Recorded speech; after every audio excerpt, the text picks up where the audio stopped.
Hello friends, welcome to my channel. मैं हूं अमन। आज हम करेंगे ब्रोकर्स क्वालिफाइड पर्सन एग्जामिनेशन के लिए लाइफ इंश्योरेंस सेक्शन। और लाइफ इंश्योरेंस सेक्शन का आज हम करने वाले हैं चैप्टर नंबर 2। इस वीडियो में जो भी आपको क्वेश्चंस को समझाया जाएगा उनको आपने ध्यान से कॉन्सेप्ट को समझते हुए करना है, क्योंकि एग्जाम में आपके जो क्वेश्चंस आते हैं कॉन्सेप्ट सेम रहते हैं, पर कई बार क्वेश्चंस को पूछने का वे बदल दिया जाता है। तो इसलिए अगर आपने कॉन्सेप्ट को अच्छे से समझा होगा तो आप किसी तरह के भी क्वेश्चन को इजीली अटेम्प्ट कर सकेंगे। तो चलिए देरी नहीं करेंगे, वीडियो फटाफट से शुरू करेंगे। पर आगे बढ़ने से पहले अगर आप इस चैनल पर नए हैं और अभी तक चैनल को सब्सक्राइब नहीं किया है तो जल्दी से कर लीजिए और बेल आइकन दबाना ना भूलें। तो आगे बढ़ने से पहले जान लेते हैं कि जो हमारा फर्स्ट पार्ट रहा है पिछली वीडियो में, उसका बोनस क्वेश्चन जो है उसका आंसर क्या है। देखिए, क्वेश्चन था principle of indemnity is applicable for. आपको बताना है कि प्रिंसिपल ऑफ इंडेमनिटी जो होता है, इंश्योरेंस का प्रिंसिपल है, ये किस तरह की इंश्योरेंस के लिए एप्लीकेबल होता है। ऑप्शंस है life insurance, non life insurance, both A and B, या फिर हेल्थ इंश्योरेंस ओनली। तो देखिए, इसका जो राइट आंसर है वो है नॉन लाइफ इंश्योरेंस। जो हमारा प्रिंसिपल ऑफ इंडेमनिटी है ना, ये नॉन लाइफ की जो पॉलिसीज होती हैं, जिन्हें की जनरल इंश्योरेंस पॉलिसीज भी कहते हैं, जिसमें कि हेल्थ भी आ जाती हैं, मोटर भी आ जाती है और कई तरह की इंश्योरेंस आती है, ये सारी ही कैटेगरी नॉन लाइफ इंश्योरेंस कहलाती है। तो इसके लिए प्रिंसिपल ऑफ इंडेमनिटी जो है वो एप्लीकेबल रहता है, जबकि हमारी जो लाइफ इंश्योरेंस पॉलिसीज हैं इनके लिए प्रिंसिपल ऑफ अश्योरेंस जो है वो एप्लीकेबल रहता है। तो देखिए, यहाँ पर हेल्थ इंश्योरेंस को इसलिए टिक नहीं किया गया क्योंकि सिर्फ ये एक थी। हेल्थ इंश्योरेंस के अंडर ही नॉन लाइफ आ जाती है ना। तो मतलब नॉन लाइफ जो हेडिंग है उसके अंडर हेल्थ इंश्योरेंस आ जाती है, तो इसलिए कलेक्टिवली जो इसका आंसर है वो ऑप्शन बी है। चलिए, पहला क्वेश्चन है, which of the following denotes the underwriter's role in an insurance company. आपको बताना है कि एक इंश्योरेंस कंपनी में अंडरराइटर का क्या रोल रहता है। देखिए, यहाँ पर आया है अंडरराइटर। अब अंडरराइटर कौन होता है? जब ना हमने किसी व्यक्ति की पॉलिसी करनी होती है, ठीक है, तो उसकी जब पॉलिसी का प्रपोजल फॉर्म वगैरह भर दिया जाता है और कंपनी में भेज दिया जाता है, तो कंपनी में ना एक ऑफिसर होता है जिसको कि अंडरराइटर कहते हैं। अब अंडरराइटर का काम क्या होता है कि जो पॉलिसी आई है, प्रपोजल फॉर्म आया है जिसकी पॉलिसी करनी है, तो वो क्या करता है, उसको अच्छी तरह से चेक करता है। जो डाटा उस प्रपोजल फॉर्म में दिया गया उसे चेक करता है कि क्या ये सही है, क्या कंपनी इस व्यक्ति की पॉलिसी कर सकती है या नहीं कर सकती है। मतलब वो सारा ये चेक करता है, सारा कैलकुलेट करता है पूरे प्रोसेस को और देखता है कि पॉलिसी हो सकती है या नहीं हो सकती है, जो डाटा दिया है उसके हिसाब से। तो ये काम रहता है किसका? अंडरराइटर का। और इस प्रोसेस को ना अंडरराइटिंग कहा जाता है। तो अब यहाँ पे आपने देखना है कि अंडरराइटर का रोल क्या होता है। तो देखिए, पहली ऑप्शन है प्रोसेस द क्लेम। तो क्लेम तो बाद की बात होती है, जब मतलब पॉलिसी होल्डर की डेथ होएगी, है ना, तब तब तो काम अंडरराइटर का नहीं होएगा, सीधी सी बात है। उसके बाद है decide the acceptability of risk. मतलब कि ये चेक करना कि कंपनी इस रिस्क को एक्सेप्ट कर सकती है या नहीं कर सकती है। मतलब जो प्रपोजल आया है उसमें जो भी रिस्क है उसे एक्सेप्ट किया जा सकता है या नहीं किया जा सकता है। प्रोडक्ट डिजाइन आर्किटेक्ट, मतलब जो इंश्योरेंस के प्रोडक्ट्स यानी कि पॉलिसीज बनती हैं उनको डिजाइन करता है। कस्टमर रिलेशन को मैनेज करता है।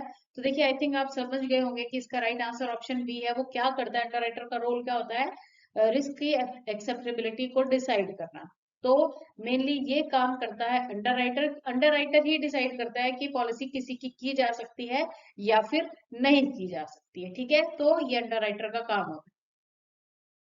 नेक्स्ट क्वेश्चन है, which of the following is not an underwriters decision. अब आपको पता है कि रिस्क को चेक करना, एक्सेप्ट करना, कैलिब्रेट करना, डिसाइड करना, डिक्लाइन करना, ये सारे काम किसके होते हैं? अंडरराइटर के। अब यहाँ पर इन्होंने पूछा है कि अंडरराइटर का यहाँ पर क्या काम नहीं होगा। तो देखो, आप यहाँ पे आप क्लियरली देख सकते हो कि पहली ऑप्शन में कहा है कि रिस्क को एक्सेप्ट करना एट स्टैंडर्ड रेट्स। ठीक है, तो ये काम तो हो गया अंडरराइटर का।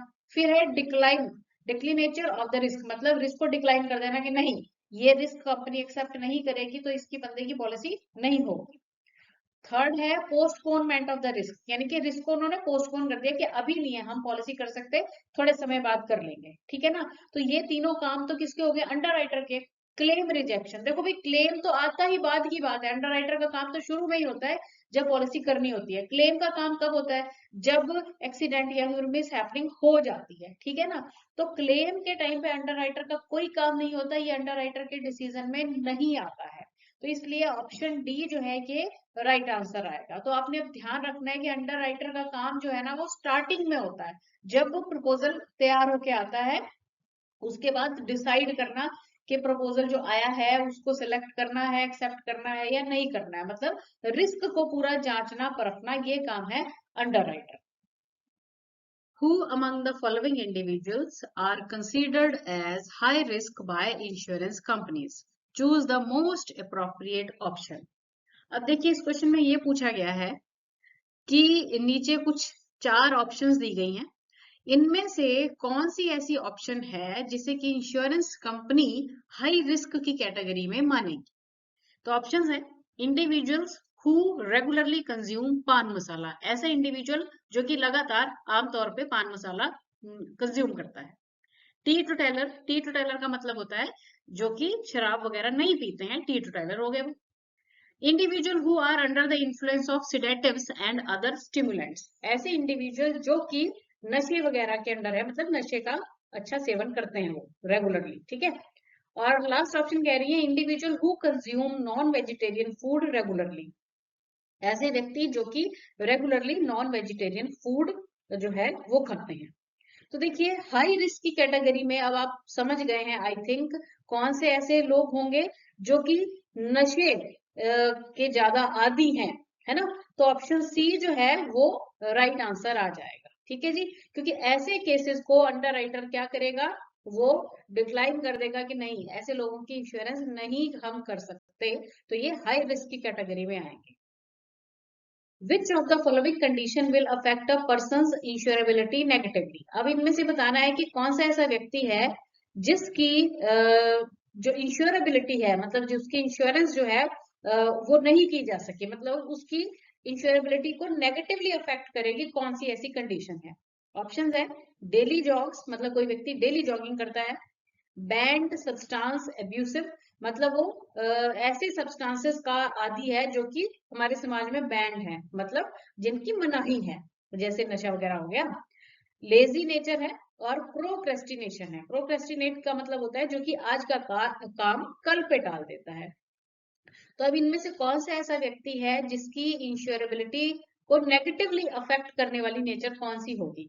तो देखो कौन सी होगी, ऐसा व्यक्ति जो कि बैंड सब्सटेंसेस का एब्यूसिव है, उसकी इंश्योरेंस जो है उस पर बैड इफेक्ट पड़ेगा, इंश्योरेंस नहीं मिलेगी उसे आसानी से, ठीक है ना। तो ऑप्शन बी जो है इसका राइट आंसर है। Which of the following cases is likely to be declined or postponed by life insurer? आपको बताना है कि इनमें से कौन से ऐसे केस हैं जो कि लाइफ इंश्योरर या तो मना कर देगा या पोस्टपोन कर देगा कि भी आगे देख लेंगे, अभी तो नहीं हम इनकी इंश्योरेंस कर सकते। हेल्दी 18 ईयर ओल्ड, कोई अगर हेल्दी बच्चा है, लड़का है और 18 साल का है तो कंपनी भाग भाग के करेंगे उनकी इंश्योरेंस। एन ओबेस पर्सन, कोई मोटापे का शिकार है। person suffering from AIDS and housewife with no income of her own। देखो अब यहाँ पर अगर कोई ओबेसिटी है किसी को, कोई मोटापा है व्यक्ति को किसी को, तो उसकी इंश्योरेंस हो जाएगी कुछ क्लॉजेस वगैरह लगा के, हाउस वाइफ की भी हो जाएगी। पर अगर किसी व्यक्ति को एड्स है तो उसकी इंश्योरेंस का जो प्रपोजल है ना, या तो कंपनी डिक्लाइन कर देगी या फिर उसे पोस्टपोन कर दिया जाएगा। तो ऑप्शन सी जो है राइट आंसर यहाँ पे आ जाएगा। अच्छा अब यहाँ पे कुछ स्टैंडर्ड एज प्रूफ दिए गए हैं, इनको आप अच्छे से दिमाग में फिट कर लें क्योंकि इनमें से कुछ भी आपसे किसी भी तरह से क्वेश्चन पूछ सकते हैं। तो देखो बर्थ सर्टिफिकेट, जो छोटे बच्चे होते हैं ना, जब जब तक स्कूल नहीं जाते तो उनका स्टैंडर्ड एज प्रूफ क्या होगा, बर्थ सर्टिफिकेट होगा। पर जब वो स्कूल जाने लगेंगे तो उनका स्कूल आईडी कार्ड हो जाता है, ठीक है। उसके बाद पासपोर्ट, पैन कार्ड, आधार कार्ड, ड्राइविंग लाइसेंस, स्कूल या फिर कॉलेज सर्टिफिकेट, ये सारे ही स्टैंडर्ड एज प्रूफ की कैटेगरी में आते हैं। ध्यान रखना है ये सारे स्टैंडर्ड एज प्रूफ हैं। ठीक है। अच्छा, यहाँ पर एक और बात आपने याद रखनी है कि जब हम लाइफ इंश्योरेंस की बात करते हैं ना, तो उसमें क्वेश्चन आपसे ये पूछा जाता है कि लाइफ इंश्योरेंस में सब्जेक्ट मैटर क्या होगा। तो भाई सब्जेक्ट मैटर का मतलब क्या होता है कि जिस चीज की इंश्योरेंस करनी है ना, जिस चीज पर हमने इंश्योरेंस का कॉन्ट्रैक्ट बनाना है, उसे सब्जेक्ट मैटर कहते हैं। तो लाइफ इंश्योरेंस में सब्जेक्ट मैटर क्या होगा? Human life. ठीक है, चलिए आगे बढ़े।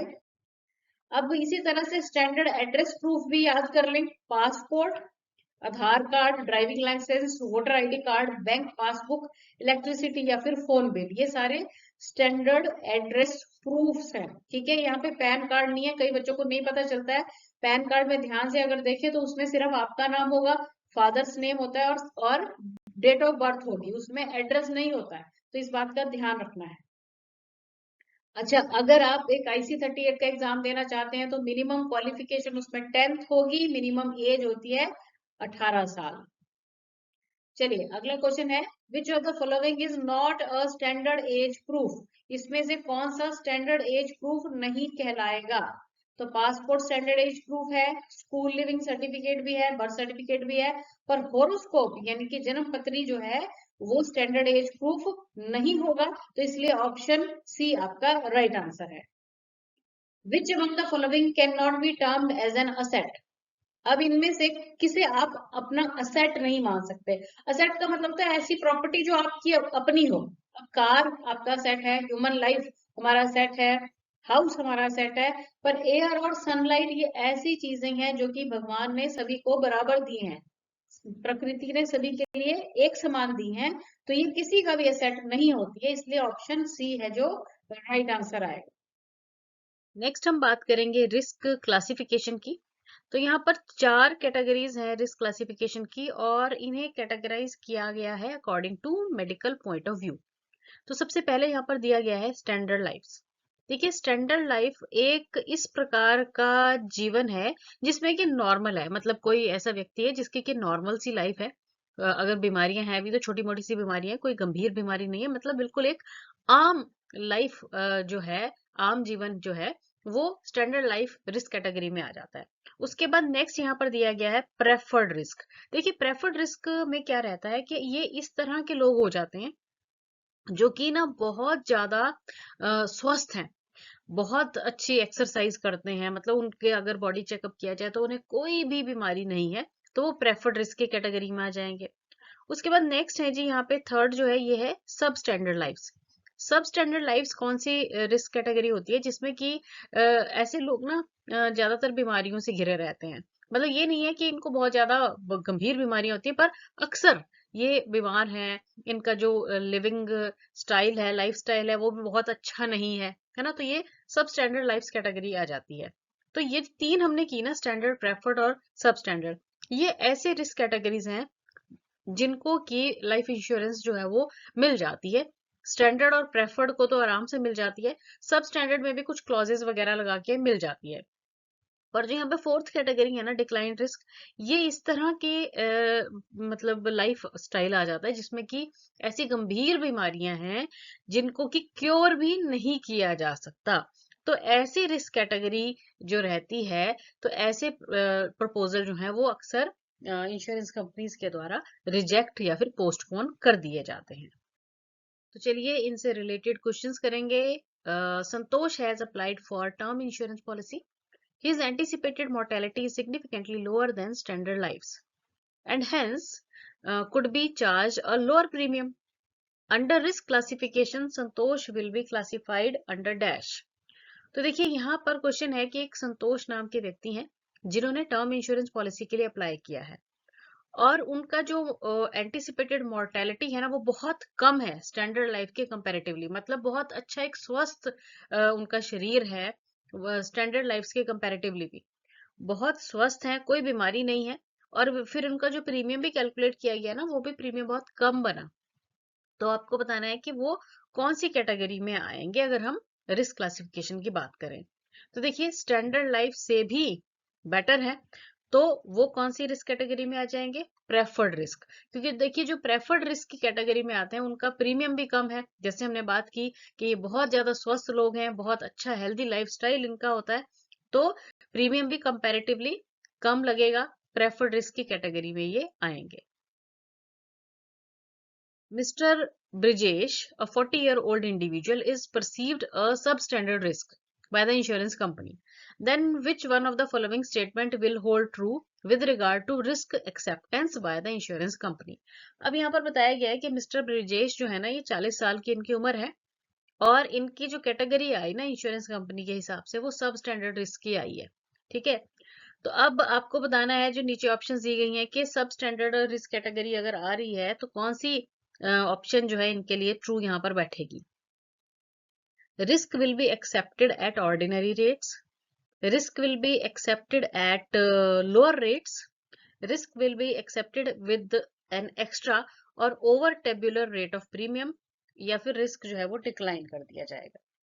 देखिए, अगर हम पहली ऑप्शन की बात करें जहां पर ऑर्डिनरी रेट में रिस्क एक्सेप्ट किया जाता है, तो ये कौन सी कैटेगरी हो जाती है?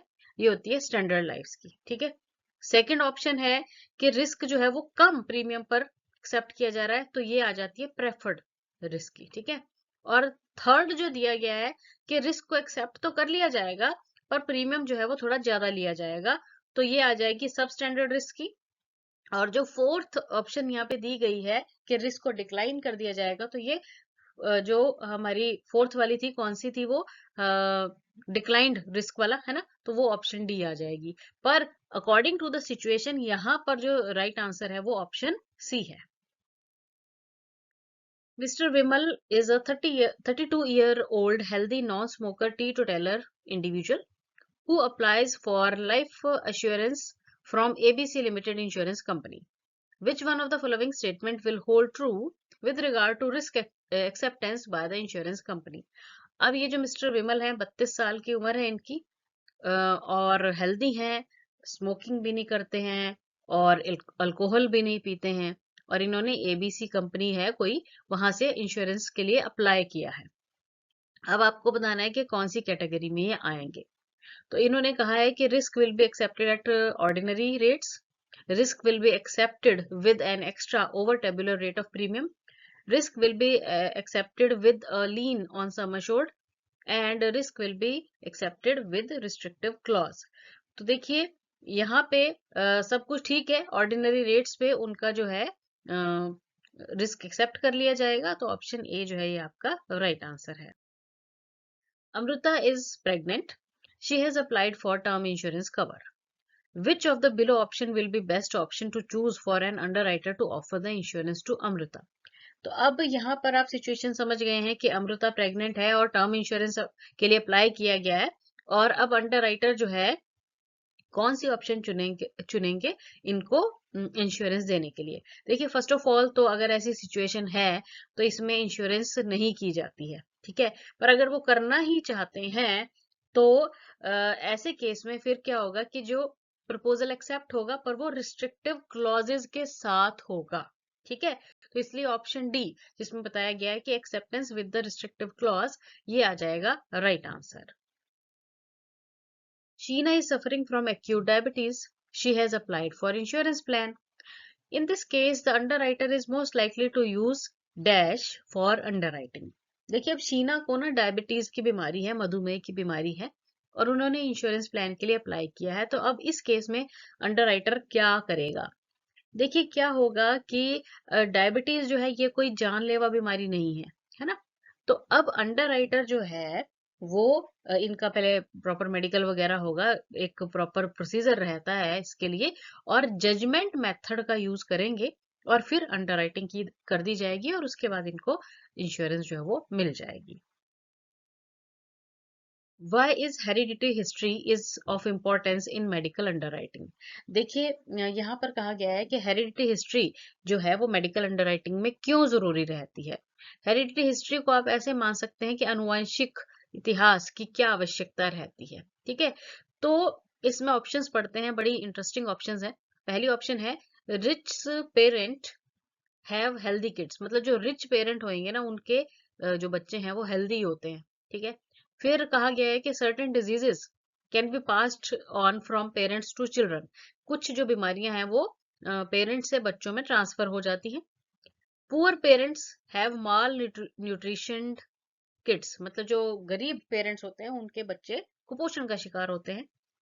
And family environment is a critical factor, तो देखिए जो सही ऑप्शन है ना वो क्या है कि मेडिकल हिस्ट्री की या हेरिडिटरी हिस्ट्री की आवश्यकता क्यों रहती है? तो क्योंकि कुछ बीमारियां पेरेंट्स से बच्चों में पास ऑन हो जाती हैं, तो इसलिए मेडिकल अंडरराइटिंग की में हेल्थ हेरिडिटरी हिस्ट्री की आवश्यकता रहती है। ऑप्शन बी जो है ये राइट आंसर है। In relation to life assurance, look at the following two statements and select the true one. तो देखिए यहाँ पर लाइफ एश्योरेंस की बात की गई है, दो स्टेटमेंट्स दी गई हैं और इनमें से चुनना है कि कौन सी सही है। Age is material information and may affect the terms of underwriting. If age is found to be different, the only effect is on the premium rate. देखिए यहाँ पर जो ट्रू ऑप्शन है ना वो सिर्फ पहली वाली है, क्योंकि जब अंडरराइटिंग की जाती है तो एज जो है वो मटेरियल इंफॉर्मेशन का रोल प्ले करती है, क्योंकि एज के हिसाब से ही प्रीमियम डिसाइड किया जाता है। एज के हिसाब से रिस्क फैक्टर जो है वो कम या ज्यादा हो जाते हैं, है ना। तो पहली ऑप्शन सही है। पर दूसरी बात यहाँ पर कही है कि भी एज जो है उससे सिर्फ प्रीमियम रेट ही कम होगा, नहीं। प्रीमियम रेट पर तो इफेक्ट पड़ेगा ही एज से, पर एज के साथ बहुत सारी बीमारियां जो है वो लग जाती हैं। जैसे व्यक्ति ओल्ड होता है, बूढ़ा होता है, तो उसको कई बीमारियां आ जाती हैं। यंग लोगों में अक्सर वो बीमारियां नहीं होती हैं। तो एज का कंसर्न सिर्फ प्रीमियम रेट से नहीं है, और भी बहुत सारी कंडीशन से इसका रिलेशन रहता है। इसलिए ट्रू जो सिचुएशन है वो ऑप्शन मतलब सिर्फ पहली है, इसलिए ऑप्शन ए आपका राइट आंसर है। नेक्स्ट हम बात करेंगे टाइप्स ऑफ हजार्ड्स में। देखिए हजार्ड, पहले तो ये जान लो कि क्या कंडीशन होती है। कोई भी ऐसी कंडीशन जो ना रिस्क को बढ़ा दे उसे हजार्ड कहा जाता है। ठीक है। अब जैसे मान लो कि अगर हम दो ऐसे लोगों का एग्जांपल लें जिनमें कि एक स्मोकर है और एक नॉन स्मोकर है। ठीक है। अब अगर आपसे पूछा जाए कि हेल्थ डिजीज के चांसेस ज्यादा किस में होंगे, तो कोई भी व्यक्ति बता देगा जिसको थोड़ी सी भी नॉलेज है कि जो स्मोकर है। ठीक है ना। तो अब ये जो स्मोकिंग है वो हेल्थ डिजीज में हजार्ड का काम कर रही है ना, क्योंकि वो रिस्क वाली कंडीशन को बढ़ा रही है, तो उसे हजार्ड कहते हैं। अब हजार्ड जो इंश्योरेंस से रिलेटेड अगर हम बात करें तो चार तरह के हजार्ड की हम बात करेंगे, जिनमें है पहले फिजिकल हजार्ड। देखो फिजिकल हजार्ड क्या हो जाता है, ये आ जाती हैं ऐसी बिहेवियर या ऐसी करेक्टरिस्टिक्स किसी भी व्यक्ति की जो कि उसकी अपनी है। जैसे मान लो कि वो कोई भी व्यक्ति स्मोकिंग करता है, ड्रिंकिंग करता है, गाड़ी बहुत तेज चलाने की उसको आदतें हैं, है ना। तो लाइफस्टाइल हैबिट्स उसकी अच्छी नहीं है। तो इस तरह की हैबिट्स जो हैं वो फिजिकल हजार्ड की कैटेगरी में आएंगी। उसके बाद मॉरल हजार्ड में आ गया। अब देखो मॉरल हजार्ड में ऐसी कैटेगरीज आ जाती हैं, ऐसी एग्जांपल्स आ जाते हैं कि जो व्यक्ति के मॉरल करेक्टरिस्टिक्स हैं, झूठ बोलने की आदत है, चोरी चकारी, इस तरह का जो कैटेगरी है वो मॉरल हजार्ड्स में आ जाते हैं। उसके बाद नेक्स्ट है लीगल हजार्ड। अब लीगल हजार्ड में क्या है कि जो व्यक्ति का बिहेवियर है, क्या मिस रिप्रेजेंटेशन की उसको आते हैं, झूठ बोलता है। ठीक है। देन फ्रॉड वाली कैटेगरी, या फिर मतलब उसका लीगल बिहेवियर या लीगल करेक्टरिस्टिक्स अच्छी नहीं है ना। ये लीगल हजार्ड आ जाएंगे। उसके बाद नेक्स्ट है ऑक्यूपेशनल हजार्ड। तो इसमें क्या है कि उसका काम धंधा जो करता है वो किस प्रकार का है। जैसे मान लो कि कोई व्यक्ति है, वो माइंस में काम करते हैं जो लोग, है ना। तो वहां पे जरा जान का खतरा बना रहता है ज्यादा, एज कम्पेयर टू जो नॉर्मल काम कर रहे हैं। तो इस तरह के ये चार प्रकार के हजार्ड्स हैं जिनसे रिलेटेड आपको क्वेश्चंस जो है वो पूछे जाते हैं। ठीक है, चलो करते हैं इनके बारे में। Who among the following is likely to be exposed to health hazard in his or her occupation? अब यहाँ पर अलग अलग तरह के occupations बताए गए हैं, और आपको उन occupations के हिसाब से बताना है कि कौन जो है वो हेल्थ हजार्ड में यहाँ पे ज्यादा चांसेस है। ठीक है। तो योगा इंस्ट्रक्टर है, फिल्म स्टंट आर्टिस्ट है, डांसर एट नाइट क्लब है, और person expose to mining dust है। तो देखिए हेल्थ हजार्ड की अगर हम बात करें तो योगा इंस्ट्रक्टर को अगर देखा जाए तो उसके काम से कोई एज सच हेल्थ हजार्ड नहीं है ना। डांसर है कोई नाइट क्लब में, उसको भी नहीं है। और अगर माइनिंग डस्ट में कोई एक्सपोज हो रहा है व्यक्ति, माइनिंग डस्ट आ रही है, तो उसको भी इतना ज्यादा नहीं है जितना कि अगर कोई स्टंट आर्टिस्ट है फिल्मों में काम करने वाला, क्योंकि वो उल्टा सीधा कई काम करते हैं ना, तो गिरने की और एक्सीडेंट के ज्यादा चांसेस बने रहते हैं, है ना। तो यहाँ पर हेल्थ हजार्ड जो सबसे ज्यादा अफेक्टेड व्यक्ति है वो ऑप्शन बी है। Which among the following is an example of moral hazard. अब यहाँ पे मॉरल हजार्ड का एग्जाम्पल आपको बताना है कौन सा है। पहली ऑप्शन है stunt artist dies while performing a stunt, तो स्टंट करते हुए स्टंट आर्टिस्ट की मृत्यु हो गई। Person drinking copious amount of alcohol because he is insured, एक व्यक्ति ने बहुत ज्यादा मात्रा में अल्कोहल पीना शुरू कर दिया क्योंकि भाई हमने तो अब इंश्योरेंस करवा ली है। Insured defaulting on premium payment, कोई इंश्योर्ड था और प्रीमियम पेमेंट नहीं भर पाया अपनी। Proposer laying on the policy document, और प्रपोजर ने पॉलिसी डॉक्यूमेंट पे कुछ झूठी जानकारी दी है। तो अब यहाँ पर जो मॉरल हजार्ड का एग्जाम्पल है ना वो है ऑप्शन बी। अब ये व्यक्ति जो है ना ये कहता है कि मैंने तो अब इंश्योरेंस करवा ली है ना, अब मैं जम के शराब पीऊंगा। तो भाई ये जो है सही करेक्टर नहीं ना इसका। अगर आपने इंश्योरेंस करवा लिया तो इसका मतलब ये थोड़े ना है कि अब आप केयरलेस हो जाएं अपने प्रति, अपनी जिम्मेदारियों के प्रति। नहीं, आपको बिहेवियर तो अपना ओके ही रखना है ना, सही रखना है। तो यहाँ पे मॉरल हजार्ड का एग्जाम्पल जो है वो ऑप्शन बी है। Who among the following is likely to be exposed to accidental hazard in his or her occupation? अब accidental hazard में कौन सी सिचुएशन आएगी, यहाँ पे आपको चुनना है। मेडिकल प्रोफेशनल है कोई, टूरिस्ट गाइड है, मार्केटिंग एग्जीक्यूटिव है जो कि रेगुलरली फील्ड में रहता है, ठीक है, और डेमोलिशन स्टाफ है ऑप्शन सी। देखो राइट आंसर यहाँ पे कौन सा है, देखो मेडिकल प्रोफेशनल को क्या एक्सीडेंट होएगा, नॉर्मल अपना काम करता है वो तो। टूरिस्ट गाइड भी दिखाता रहता है इधर उधर लोगों को, है ना। मार्केटिंग एग्जीक्यूटिव को भी नहीं। पर जो डेमोलिशन स्टाफ है, डेमोलिशन स्टाफ कौन से हो जाते हैं जो बिल्डिंगों को तोड़ने तोड़ने वाले काम करते हैं ना, तो उसमें एक्सीडेंट का ज्यादा खतरा बना रहता है, ठीक है ना। तो ऑप्शन सी जो है अकॉर्डिंगली यहाँ पे राइट आंसर है। Which of the below insurance proposal is not likely to qualify under non medical underwriting? तो अब यहाँ पे आपसे बात की गई है कि नॉन मेडिकल अंडरराइटिंग के अंडर कौन क्वालिफाई नहीं होगा। पहले तो मैं ये आपको बता देती हूँ कि ना जब ना बड़े प्रपोजल लाइफ इंश्योरेंस के करवाए जाते हैं ना तो उसमें मेडिकल भी करवाना पड़ता है ना। पर क्या है कि जो इंश्योरेंस कंपनीज है ना वो जो प्रोफेशनल लोग रहते हैं ना, कई बार उन्हें कुछ लेवल ऑफ सम एश्योर्ड तक मेडिकल ना करवाने की भी इजाजत दे देते हैं, जिसे कि नॉन मेडिकल अंडरराइटिंग कहते हैं। पर यहाँ पे आपको ये बताना है कि कौन सा ऐसा व्यक्ति है जो कि नॉन मेडिकल अंडरराइटिंग के लिए क्वालिफाई नहीं कर रहा है, ठीक है। तो चलिए ऑप्शंस पढ़ते हैं। सविता की एज है 26 साल और आईटी कंपनी में काम करती है सॉफ्टवेयर इंजीनियर की तरह, तो कुछ भी नहीं, ठीक है, ये तो नॉन मेडिकल अंडरराइटिंग के अंडर आ जाएगी क्योंकि एज भी इनकी बिल्कुल सुटेबल है, जॉब भी इनकी ठीक है ना। महेश की एज है 50 साल और ये काम करते हैं कोल माइन में, तो यहाँ पर थोड़ी गड़बड़ लग रही है, एज भी ज्यादा है और इनका जो काम है वो भी जो है ऑक्यूपेशनल हजार्ड के अंडर आ जाएगा, है ना। सतीश की भी उम्र 28 साल है, काम करते हैं बैंक में, 1 करोड़ के इंश्योरेंस कवर के लिए अप्लाई किया है, कोई चक्कर नहीं है, इनका भी हो जाएगा। परवीन 30 साल के हैं और डिपार्टमेंटल स्टोर में काम कर रहे हैं और इन्होंने एंडोमेंट इंश्योरेंस प्लान के लिए अप्लाई किया है 10 साल के लिए, तो इनको भी कोई प्रॉब्लम नहीं आएगी। अब यहाँ पे नॉन मेडिकल अंडरराइटिंग में कौन क्वालिफाई नहीं करेगा, महेश जिनकी एज है 50 साल और साथ ही साथ ऑक्यूपेशनल हजार्ड के अंडर भी आ रहे हैं, एज भी ज्यादा है, तो इनका पहले मेडिकल होगा, सही आएगा, उसके बाद इनको इंश्योरेंस मिलेगी, ठीक है जी। अच्छा, अब आगे बढ़ने से पहले आपको कुछ जानकारियां दूंगी जिनको कि आपने ध्यान से समझना है।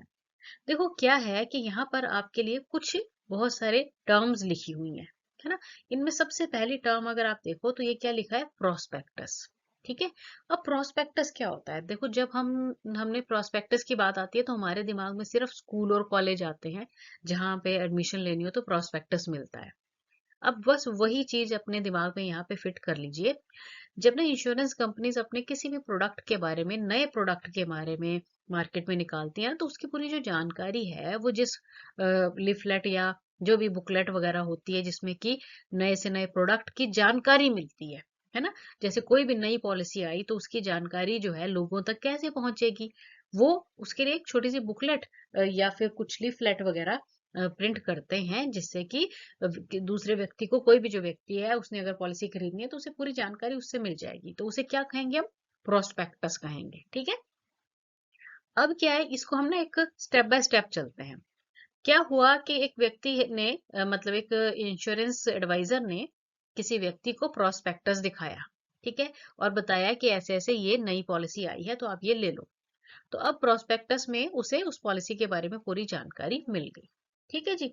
अब वो जो व्यक्ति था वो पॉलिसी लेने के लिए तैयार हो गया।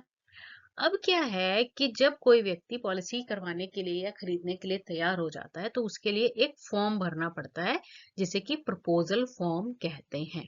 ठीक है, क्या कहते हैं? प्रपोजल फॉर्म, क्योंकि प्रपोजल तैयार करना है ना, तो उसके लिए प्रपोजल फॉर्म हो गया।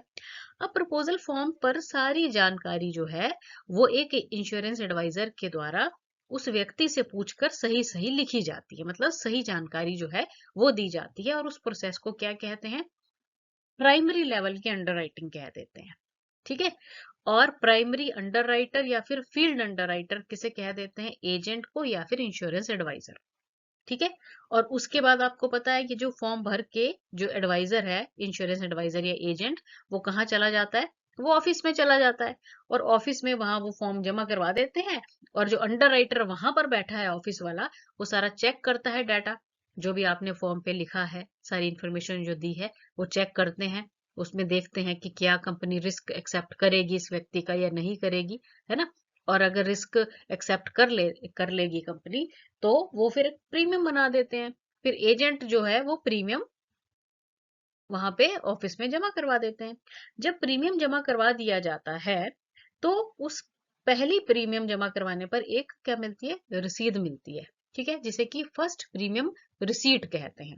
अब ये जो फर्स्ट प्रीमियम रिसीट है ना, ये जिस व्यक्ति ने पॉलिसी करवाई है उसके पास प्रूफ है कि मेरा कॉन्ट्रैक्ट इंश्योरेंस कंपनी के साथ अब शुरू हो गया है। ठीक है, तो फर्स्ट प्रीमियम रिसीट क्या हुआ? It is the proof of evidence that contract has begin between insured and insurer. Insurer मतलब इंश्योरेंस कंपनी। ठीक है जी, अब ये प्रूफ हो गया।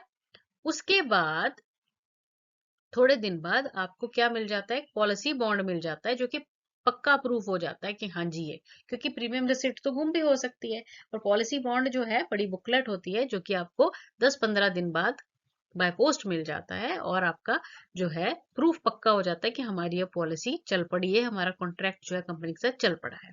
ठीक है, अब जब हम दूसरा, तीसरा, चौथा या फर्दर जितने भी प्रीमियम भरते हैं तो उनसे हमारा कॉन्ट्रैक्ट रिन्यू होता रहता है, और हमें क्या मिलती है? रिन्यूअल रिसीट मिलती है। ठीक है, ऐसे चलता रहता है, चलता रहता है, और हमारी जो है पॉलिसी मेच्योरिटी की तरफ चल पड़ती है। अब अगर हम जीवित रहते हैं तो हमारी पॉलिसी क्या होगी? मेच्योर होगी, और हमें अपना मेच्योरिटी का पैसा मिल जाएगा। पर अगर हम बाय चांस जीवित नहीं रहे तो हमारे परिवार को क्या मिलेगा? डेथ क्लेम मिलेगा, है ना। तो इन दोनों के लिए अलग अलग फॉर्म्स होते हैं, तो अकॉर्डिंगली उसकी बात करेंगे। अच्छा, अब बात हो रही है डेथ की। तो डेथ जो है ना वो दो प्रकार की होती है। एक होती है नेचुरल। नेचुरल क्या है? बीमारी से बंदा मर गया या ऐसे ही मर गया घर में बैठे बैठे, है ना। और दूसरा है कि एक्सीडेंटल। अब एक्सीडेंटल जो है ना, जनरली एक्सीडेंट कहाँ पे होते हैं? रोड पर ही होते हैं। उस केस में पुलिस आती है, और जिस व्यक्ति की मृत्यु हुई होती है उन्हें ले जाती है, और उनका पोस्टमार्टम वगैरह होता है। अब पोस्टमार्टम जब होता है ना, तो उसके बाद पोस्टमार्टम की रिपोर्ट से पुलिस जो है वो एक रिपोर्ट तैयार करती है, जिसे कि इनक्वेस्ट रिपोर्ट कहा जाता है। तो जब भी कोई एक्सीडेंटल डेथ क्लेम के साथ मृत्यु होती है, और उसका क्लेम लेने के लिए फॉर्म वगैरह या जो डॉक्यूमेंट्स दिए जाते हैं, तो उनमें ये डॉक्यूमेंट देना बहुत जरूरी है, जिसे कि इनक्वेस्ट रिपोर्ट कहते हैं। ठीक है ना। नेचुरल डेथ में ये होगी ही नहीं, क्योंकि पुलिस तो आई ही नहीं है। जब पुलिस आएगी, पोस्टमार्टम होएगा, तभी इनक्वेस्ट रिपोर्ट बनेगी। तो आपसे क्वेश्चन ऐसे भी पूछे जा सकते हैं कि ऐसे ऐसे व्यक्ति था, नेचुरली डेथ हो गई, तो क्या इस रिपोर्ट की जरूरत पड़ेगी या नहीं पड़ेगी, या एक्सीडेंट से हुई है। तो बस आपने ये बात याद रखनी है कि अगर एक्सीडेंट से डेथ हुई है तो उसमें इनक्वेस्ट रिपोर्ट जो है ये एक मैंडेटरी, मतलब जरूरी डॉक्यूमेंट हो जाता है। चलिए, अब थोड़ी सी और बातें भी समझ लीजिए आप। अब यहाँ पर कुछ बातें बताई गई हैं, जैसे अब आप ये एग्जाम देने जा रहे हो IC38 का, है ना। तो इसमें एक प्री लाइसेंस ट्रेनिंग आपको करनी पड़ती है 25 घंटे की। ठीक है, वो आई थिंक आप लोगों ने कर ली होगी, ऑनलाइन ही करते हैं आजकल लोग। ठीक है ना। अच्छा, उसके बाद वैलिडिटी ऑफ एजेंट लाइसेंस। अब आप जब पास हो जाओगे और आपको LIC का या किसी भी इंश्योरेंस कंपनी का लाइसेंस मिल जाएगा, तो उस लाइसेंस की जो वैलिडिटी है ना, वो 3 साल तक होती है और 3 साल के बाद उसे रिन्यू करवाना पड़ता है। और जब रिन्यू करवाया जाता है, फिर दोबारा से कोई भी ट्रेनिंग की आवश्यकता नहीं रहती है, ना ही कोई फीस लगती है। नॉर्मली उसे जो है रिन्यू करवा लिया जाता है। अच्छा, उसके बाद यहाँ पर एक और बात की गई है, फ्री लुक पीरियड। अब ये जो फ्री लुक पीरियड होता है ना, ये क्या होता है? देखो, जब भी हम ना कोई पॉलिसी करवाते हैं, तो हमें इंश्योरेंस कंपनीज जो है ना, वो 15 दिन का समय देती है। अब ये 15 दिन का समय का क्या मतलब हुआ, एग्जाम्पल देके समझाती हूँ। जैसे हम ना कभी बाजार से कुछ भी खरीदते हैं, तो हम दुकानदार से ये कंफर्म कर लेते हैं कि अगर ये चीज सही नहीं हुई या गड़बड़ हुई तो क्या वापस कर लोगे? तो दुकानदार कह देता है हाँ जी, वापस कर लूंगा। अब वैसे ही इंश्योरेंस कंपनीज भी यही कहती हैं कि अगर आपको पॉलिसी पसंद ना आई, पॉलिसी बॉन्ड मिलने के 15 दिन का आपके पास समय रहता है पॉलिसी बॉन्ड मिलने के बाद, कि आप अपनी जो पॉलिसी आपने खरीदी है वो कंपनी को वापस कर सकते हो। ठीक है?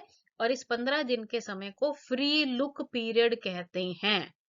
अब ये जो 15 दिन का समय है, क्या कहेंगे इसे? फ्री लुक पीरियड कहेंगे। इसमें क्या है, जो आपने पॉलिसी खरीदी है आप उसे वापस कर सकते हैं। तो कंपनी क्या करेगी, छोटा मोटा जो उनका खर्चा हुआ है 150 रुपए का, वो काट लेगी और बाकी का आपका प्रीमियम जो है वो आपको वापस मिल जाएगा। ठीक है? अच्छा, उसके बाद अगली जो टर्म यहाँ पर दी गई है, ये है ग्रेस पीरियड। अब ग्रेस पीरियड का मतलब क्या होता है? जैसे जब हमने पॉलिसी करवा ली है ना, अब हम जो प्रीमियम भरते हैं, है ना, नए से नया, अगले से अगला, जिसमें अभी हमने बात की कि रिन्यूअल रिसीट मिलेगी। तो अब मान लो कि किसी व्यक्ति का प्रीमियम भरने की जो तारीख है ना, वो है 2 जून।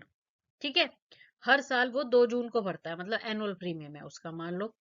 तो अब 2 जून को मान लो वो भरना भूल गया, तो अब 2 जून के बाद 1 जुलाई तक के 30 दिन का ग्रेस पीरियड कंपनी उसे देती है, कि भाई आपके पास, अगर कोई बात नहीं, अगर आप भूल गए, तो आपके पास 30 दिन का समय है जिसमें आप अपना प्रीमियम जो है वो जमा करवा सकते हैं। तो आपको क्वेश्चन इससे रिलेटेड आएगा, ग्रेस पीरियड इसे कहते हैं, है ना? 30 दिन या फिर 1 महीना, ये समय होता है जिसमें कि आपने अगर प्रीमियम अपना जमा नहीं करवाया, भूल गया आप ड्यू डेट को जमा करवाना, तो आप ग्रेस पीरियड के दौरान ये जमा करवा सकते हैं। पर अब आप यहाँ पे ये ध्यान रखेंगे कि अगर ग्रेस पीरियड भी चला गया, खत्म हो गया, तब भी पैसा जमा नहीं करवाया, प्रीमियम जमा नहीं करवाया, तो पॉलिसी फिर लैप्स हो जाती है। एक और बात यहाँ पे क्लियर करूंगी, कि अगर मान लो कि ड्यू डेट के दिन प्रीमियम नहीं जमा करवाया है और ग्रेस पीरियड के दौरान पॉलिसी होल्डर की मृत्यु हो जाती है, तो क्या होगा? कंपनी जो आखिरी अनपेड प्रीमियम था, जो भरा नहीं था, वो काट लेगी और बाकी का जो डेथ क्लेम है वो उसके नॉमिनी को दे दिया जाएगा। परंतु अगर ग्रेस पीरियड कंप्लीट हो गया, प्रीमियम नहीं जमा करवाया और ग्रेस पीरियड कंप्लीट होने के 1 दिन बाद भी पॉलिसी होल्डर की मृत्यु हो जाती है, फिर डेथ क्लेम मिलने में थोड़ी सी परेशानी आएगी, क्योंकि पॉलिसी क्या हो चुकी है? लैप्स हो चुकी है। ठीक है? चलिए, एक और एंड में यहाँ पे दी गई है स्टेटमेंट, क्या है? Missing person considered dead after 7 years. इसका मतलब है कि मान लीजिए कि कोई पॉलिसी होल्डर है और वो मिस हो गया, मिस मतलब गुम हो गया, गायब हो गया, पता ही नहीं चला वो व्यक्ति कहाँ गया, ना ही उसकी डेड बॉडी मिली है। तो ऐसे केस में क्या होगा? ऐसे केस में कंपनी जो है ना, वो 7 साल तक उस व्यक्ति का इंतजार करती है। अगर 7 साल के बाद भी वो ना मिले, उसकी डेड बॉडी ना मिले, कुछ अता पता ही नहीं रहा, तो फिर उसे डेड कंसीडर कर लिया जाता है और फिर क्लेम के लिए जो है उसके परिवार अप्लाई कर सकते हैं। चलिए, अब नेक्स्ट क्वेश्चन है, A dash is a formal legal document used by insurance companies that provide detail about the product. अब आपको पता है उस लीगल डॉक्यूमेंट को क्या कहेंगे, जो कि इंश्योरेंस कंपनीज प्रोवाइड करती हैं, जिसमें कि प्रोडक्ट के बारे में पूरी जानकारी होती है। तो अब आपको पता है उसे क्या कहते हैं? बिल्कुल सही, उसे कहते हैं प्रोस्पेक्टस, क्योंकि इसमें क्या है? प्रोडक्ट जो कि इंश्योरेंस कंपनीज का है, यानी कि पॉलिसीज, उनके बारे में पूरी जानकारी होती है, तो उसे क्या कहते हैं? प्रोस्पेक्टस कहते हैं। Application document used for making the proposal is commonly known as. अब देखो, प्रपोजल बनाने के लिए जो एप्लीकेशन यूज की जा रही है उसे क्या कहेंगे? उसे कहेंगे प्रपोजल फॉर्म। तो ऑप्शन बी आपका राइट आंसर है। हु इज द प्राइमरी और फील्ड अंडरराइटर? अब आपको पता है प्राइमरी और फील्ड अंडरराइटर कौन होता है? एजेंट, है ना। एडवाइजर भी लिखा हो सकता है, एजेंट भी लिखा हो सकता है, तो ऑप्शन सी यहाँ पे राइट आंसर है। Which of the below features will be checked in the medical examiner's report? Medical examiner report में क्या क्या फीचर चेक किए जाएंगे? Emotional behaviour of proposer, height weight blood pressure, social status, truthfulness. देखो भी medical examiner को emotional behaviour, social status या फिर ट्रूथफुलनेस से तो कोई मतलब नहीं है। उसको किस चीज से मतलब है? व्यक्ति की हाइट वेट और ब्लड प्रेशर से, तो इसलिए ऑप्शन बी आपका राइट आंसर है। Illustrate the purpose of grace period. अब आपको बताना है ग्रेस पीरियड का क्या पर्पज होता है। तो अब वैसे तो मैंने आपको समझा दिया, ये क्या है, एक्स्ट्रा टाइम पीरियड दिया जाता है कंपनी के द्वारा जिसमें कि आप अपना प्रीमियम जमा करवा सकते हैं, है ना। तो ढूंढिए कौन सी ऑप्शन सही लग रही है आपको। ऑप्शन बी सही लग रही है। देखिए क्या कहा गया है, it grants a policy holder an additional time to pay his or her premium. तो ये एडिशनल टाइम पीरियड दिया जाता है पॉलिसी होल्डर को जिसके दौरान वो अपना प्रीमियम जो है वो जमा करवा सके। और कितने समय का होगा? 30 दिन या 1 महीना।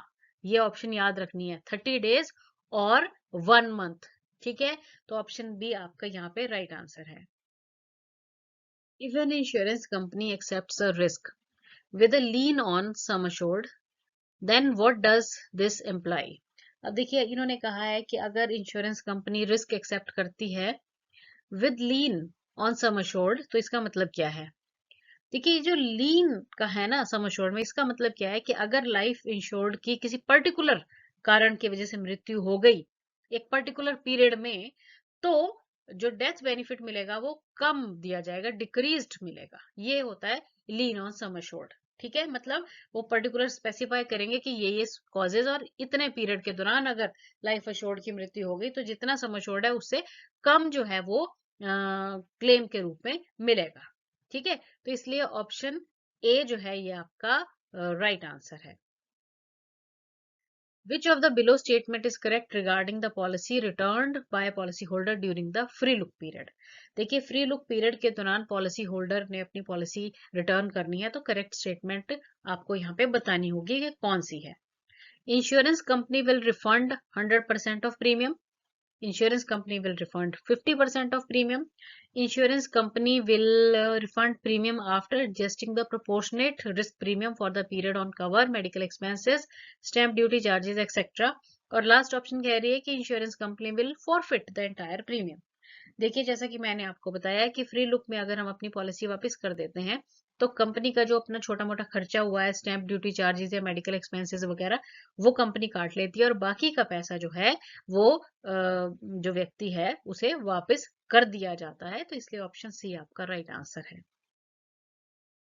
How would you describe agreement between insurer and insured? आपको इंश्योरर और इंश्योर्ड, इंश्योरर कौन है? इंश्योरेंस कंपनी, और इंश्योर्ड कौन है? ग्राहक जिसने पॉलिसी खरीदी है। उनके बीच का जो अग्रीमेंट है वो बताना है किस तरह का होता है। अब जैसे आपको पता है कि इंश्योरेंस जो है ना ये एक अग्रीमेंट या फिर कॉन्ट्रैक्ट होता है इंश्योरर और इंश्योर्ड के बीच में, है ना, जिसमें कि दोनों एक दूसरे से प्रॉमिस करते हैं। इंश्योर्ड ये प्रॉमिस करता है कि मैं इतने साल तक प्रीमियम भरूंगा, और इंश्योरर ये प्रॉमिस करता है कि अगर आपको कुछ हो गया तो मैं आपके परिवार को इतना क्लेम दे दूंगा, और अगर नहीं कुछ हुआ तो मेच्योरिटी दूंगा, है ना। तो ये एक प्रकार का कॉन्ट्रैक्ट दोनों के बीच में बनता है। अब यहाँ पे आपको बताना है कि ये किस प्रकार का कॉन्ट्रैक्ट या फिर अग्रीमेंट होता है। तो ये एक कंटिंजेंट एग्रीमेंट होता है जो कि ऐसे ही नहीं बनता। ये इंडियन कॉन्ट्रैक्ट एक्ट 1872 के हिसाब से ये कॉन्ट्रैक्ट जो है वो बनाया जाता है। ये सारे पॉइंट्स आपको ध्यान में रखने हैं। The main difference between legal contracts in general and insurance contracts is that, अब आपको बताना है कि जो लीगल कॉन्ट्रैक्ट है जनरल और इंश्योरेंस कॉन्ट्रैक्ट में उनमें क्या अंतर है। ठीक है, तो अब देखो कि जो तो इंश्योरेंस कॉन्ट्रैक्ट होते हैं ना ये अब्रीमा फाइड्स के कॉन्ट्रैक्ट होते हैं, इसको आपने ध्यान रखना है। मतलब इन्होंने कहा कि जो जनरल कॉन्ट्रैक्ट्स हैं और इंश्योरेंस कॉन्ट्रैक्ट, उनमें क्या अंतर है, मतलब जो साधारण कॉन्ट्रैक्ट है और इंश्योरेंस कॉन्ट्रैक्ट है। जो इंश्योरेंस कॉन्ट्रैक्ट होते हैं ना, ये अबरीमा फाइट्स के अकॉर्डिंग बनते हैं। अबरीमा फाइट का मतलब क्या होता है, ट्रुथफुलनेस, यानी कि दोनों जो पार्टीज हैं, इंश्योरर भी और इंश्योर्ड भी, वो एक दूसरे से सही सही जानकारियां छुपाएंगे नहीं, जो जरूरी जानकारियां वो एक दूसरे को देंगे, एक ट्रुथफुलनेस हो इस कॉन्ट्रैक्ट के बीच में, तो वो है अबरीमा फाइट्स। तो इंश्योरेंस कॉन्ट्रैक्ट में ये रहता है ना। तो ऑप्शन ए आपका राइट आंसर है। Advise Mr. Rajan on point or time when insurable interest has to be present in case of life insurance. देखिए अब यहाँ पे आपको मिस्टर राजन को ये एडवाइस करना है कि लाइफ इंश्योरेंस के केस में इंश्योरेबल इंटरेस्ट किस समय प्रेजेंट होगा। तो देखिए लाइफ इंश्योरेंस में ये प्रेजेंट होता है सिर्फ और सिर्फ पॉलिसी खरीदते हुए, जबकि अगर हम जनरल इंश्योरेंस की बात करें तो पॉलिसी खरीदते हुए plus eight the time of claim, दोनों समय ये प्रेजेंट रहता है। ठीक है, तो इस क्वेश्चन के अकॉर्डिंग आपका राइट आंसर है option A. Advise Miss Anita on the point or time when insurable interest has to be present in case of property insurance. अब देखो ये आ गया प्रॉपर्टी इंश्योरेंस यानी कि जनरल इंश्योरेंस, तो इसमें ऑप्शन सी आ जाएगा, at the time of taking the policy and at the time of making a claim, दोनों समय ही इंश्योरेबल इंटरेस्ट प्रेजेंट रहेगा। ऑप्शन सी आपका राइट आंसर है। Mister Mahesh takes out insurance policy on his house. Mister Mahesh ने अपने घर की पॉलिसी खरीदी। He sells his house, और उसने अपना घर बेच दिया। After a couple of months of taking the policy, in case there is some damage to house, can Mr. Mahesh receive the claim? अब देखिए कि क्योंकि इन्होंने अपना घर बेच दिया है, तो ये पूछ रहे हैं कि बेचने के थोड़े समय बाद अगर घर में कुछ डैमेज वगैरह हो जाता है तो मिस्टर महेश को क्या वो उसका क्लेम मिल जाएगा। तो देखिए बिल्कुल भी नहीं, क्योंकि अब इंश्योरेबल इंटरेस्ट उनके पास प्रेजेंट नहीं है। पिछले वीडियो में हमने जो फर्स्ट पार्ट था उसमें इंश्योरेबल इंटरेस्ट के बारे में खूब क्वेश्चंस भी किए और बहुत अच्छी तरह मैंने आपको समझाया भी था। तो क्योंकि अब ये उनकी प्रॉपर्टी नहीं है, जो हमारी प्रॉपर्टी होगी, है ना, तो उसी पर हमारा इंश्योरेबल इंटरेस्ट भी रहेगा। ठीक है ना। तो अब क्योंकि उन्होंने अपना घर बेच दिया है तो अब उनका उससे कोई लेना देना नहीं है। No insurable interest is present in that case. That's why option D आपका राइट आंसर है। Which among the following is not a characteristic of ethical behaviour. देखिए एथिकल बिहेवियर मतलब एथिक्स वाला एक गुड बिहेवियर किसे आप कहेंगे, है ना। अब यहाँ पे ऑप्शंस है, इनको पढ़ना पड़ेगा फिर आप समझेंगे। Making adequate disclosure to enable the clients to make informed decision.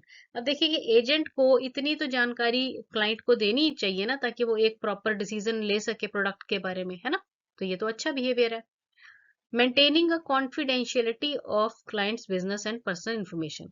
अब ये भी एक इंश्योरेंस एडवाइजर की ड्यूटी है कि क्लाइंट के बिजनेस और पर्सनल इंफॉर्मेशन को कॉन्फिडेंशियल रखे, है ना। ये भी एथिकल बिहेवियर में आ गया। नेक्स्ट है placing self interest ahead of clients interest, मतलब पहले अपना फायदा सोचे और बाद में क्लाइंट का। और लास्ट ऑप्शन कह रही है placing clients interest ahead of self interest, पहले क्लाइंट का फायदा देखना होता है, बाद में अपना देखना होता है। तो अब आप समझ गए होंगे कि एथिकल बिहेवियर की कैरेक्टरिस्टिक इसमें क्या नहीं है। तो वो है ऑप्शन सी। पहले अपना नहीं सोचना है, पहले क्लाइंट का सोचना है, मतलब उसको ये देखना है कि कौन सा अच्छा सुटेबल प्लान है जो कि क्लाइंट को देना चाहिए जिसमें उसका फायदा हो, है ना। तो इसलिए ऑप्शन सी आपका राइट आंसर है। Identify the scenario where a debate on the need for the insurance is not required. आपको ऐसा सिनेरियो यहाँ पर ढूंढना है जहाँ पे आपको किसी व्यक्ति को इंश्योरेंस लेने के लिए समझाना नहीं पड़ता है ना, क्योंकि उसे पता है कि लेनी है। तो वो है सिर्फ एक motor third party liability insurance. देखो हमारे देश में सिर्फ और सिर्फ एक इंश्योरेंस है जो कि मैंडेटरी है, जरूरी है, करवानी ही पड़ती है, वो है मोटर थर्ड पार्टी इंश्योरेंस। ठीक है ना, मतलब गाड़ियों का बीमा हमें करवाना ही पड़ता है। तो सिर्फ एक ऐसी इंश्योरेंस यही है, ये आपने याद रखना है, क्योंकि इससे रिलेटेड वो किसी भी तरह से आपसे पूछ सकते हैं। सिर्फ एक इंश्योरेंस है जो कि अपने देश में मैंडेटरी है, मोटर थर्ड पार्टी। ठीक है, तो बाकी और कोई नहीं है। कोई भी आपसे लाइफ आ जाए, हेल्थ आ जाए, प्रॉपर्टी इंश्योरेंस आ जाए, कोई भी नहीं है मैंडेटरी। मर्जी है करवानी है करवाओ, नहीं करवानी ना करवाओ। सिर्फ एक है मोटर थर्ड पार्टी। तो ये आपको याद रखना है। As per consumer protection act 1986 who can not be classified as consumer.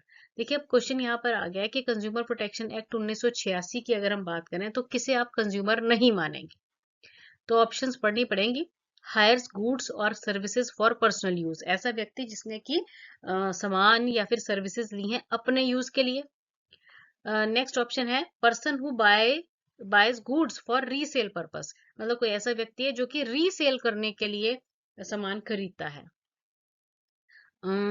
Boys goods and services for consideration and use them, मतलब तीसरी ऑप्शन कह रही है कि किसी व्यक्ति ने गुड्स मतलब सामान या फिर सर्विसेज ली हैं और उनको रख लिया है, आगे यूज कर लेंगे, है ना।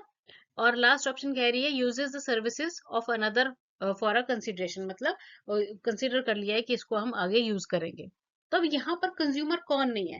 देखो कंज्यूमर पता कौन नहीं होता है, जो कि जिस पर आके चीज कंज्यूम नहीं होती है।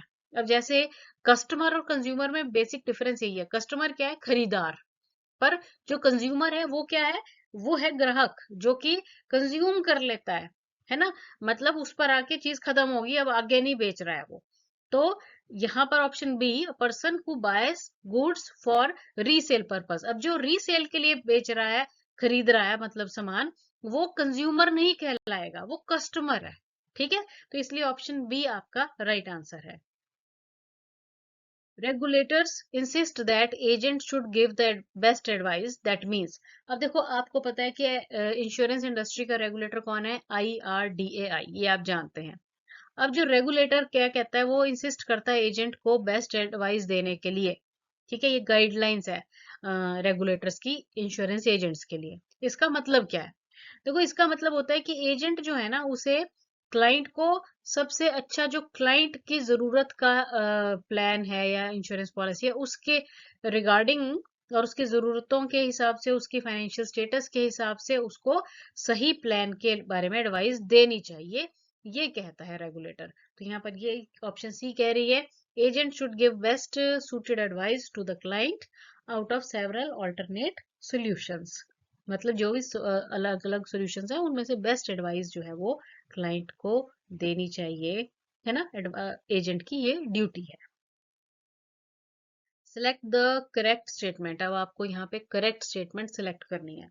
Ethical behaviour is impossible while selling insurance, तो ये तो बात गलत है ना, करेक्ट नहीं है कि भाई एथिकल बिहेवियर इम्पॉसिबल है, ऐसा तो नहीं है। Ethical behaviour is not necessary, तो ये भी गलत है। इंश्योरेंस एजेंट के लिए एथिकल बिहेवियर क्यों नहीं है नेसेसरी, हर एक बिजनेसमैन को और हर एक व्यक्ति को एथिकल बिहेवियर के साथ ही काम करना चाहिए, है ना। नेक्स्ट है ethical behaviour helps in developing trust between agent and insured, आना चाहिए, यहाँ पे इंश्योरर आ रहा है। और ethical behaviour is expected from top management, तो देखो भाई ऑप्शन सी राइट आंसर है। एथिकल बिहेवियर हेल्प करता है एजेंट और इंश्योर्ड के बीच में ट्रस्ट डेवलप करने में, भरोसा एक दूसरे में पर डेवलप होगा तभी होगा, कोई भी जो क्लाइंट है वो एजेंट पर तभी भरोसा करेगा ना, अगर जो एजेंट है वो अच्छे बिहेवियर वाला है, गुड बिहेवियर वाला है ना। तो इसलिए ऑप्शन सी आपका राइट आंसर है। अब यहाँ पे कुछ और भी लिखा है, in customer relationship the first impression is created by being on time, showing interest and being confident. तो कस्टमर रिलेशनशिप में ये भी ध्यान में रखना है कि अच्छा इंप्रेशन, पहला इंप्रेशन कस्टमर पर तभी क्रिएट होगा जब आप समय पर पहुंचेंगे, उसकी बातों में इंटरेस्ट दिखाएंगे और कॉन्फिडेंट रहेंगे। ठीक है, तो इसलिए ऑप्शन इसके अकॉर्डिंग तो ऑप्शन सी सही आंसर है, और आपका ये एक पॉइंट आपको यहाँ पर दे दिया है। चलिए अब आया नेक्स्ट क्वेश्चन, क्या कहता है ये, which of the below will be most appropriate option for customer to lodge an insurance policy related complaint. तो अब इन्होंने कहा है कि इनमें नीचे जो ऑप्शंस दी गई हैं इनमें से कौन सी ऐसी ऑप्शन है जो कि बेस्ट सुटेबल है एक कस्टमर के लिए ताकि वो इंश्योरेंस पॉलिसी रिलेटेड कंप्लेंट कर सके। देखिए इस क्वेश्चन को करने से पहले थोड़ी सी बातचीत करते हैं। क्या होता है कि जब हम इंश्योरेंस पॉलिसी की बात करते हैं ना, तो हम बहुत अच्छी अच्छी बात करते हैं कि अच्छा ऐसे इंश्योरेंस पॉलिसी है, ऐसे अगर मेच्योरिटी होगी तो इतना पैसा मिलेगा, अगर डेथ हो गई तो परिवार को इतना डेथ क्लेम मिल जाएगा। पर कुछ लोगों का जो एक्सपीरियंस है वो सही नहीं भी रहता है, उन्हें नहीं मिल पाता है सब कुछ सही, है ना।